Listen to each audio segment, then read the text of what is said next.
And this is our first look at the man killed in a shootout with San Diego police at an apartment complex near SDSU. A lot of new information has been coming in within the last hour. Let's get you caught up on the latest. That suspect has been identified as 28-year-old Joe Darwish. 2 officers were hurt when he opened fire on them Saturday night. Francisco Roman, a 3-year vet, is in stable condition at the hospital. And Dan Buyam, an 18-year vet, was released earlier today.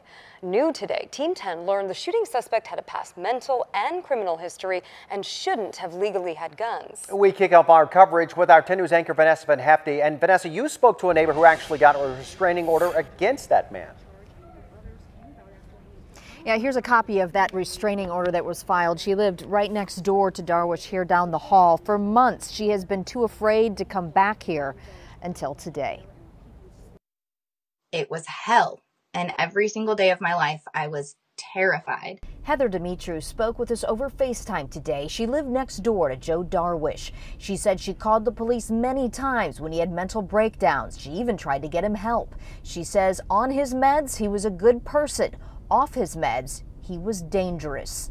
He's chasing down the hallway with a knife to my car, screaming at me, thrown things at the wall and at his door when I would have to walk past his door to leave and scream at me. He was pushing studs out of the wall through the drywall. She called 911 on many occasions, the worst being January 2017, when he snapped, she says, after his mother staged an intervention. And he jumped on top of me and grabbed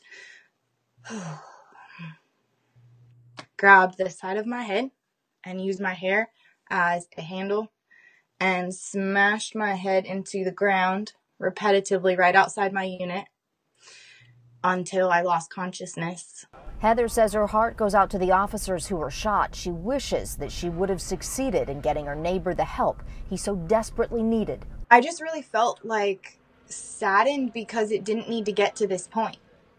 It didn't need to get to the point where he gave me a permanent brain injury, and it got there, and now 3 more people are injured. And it's just not, it didn't need to happen.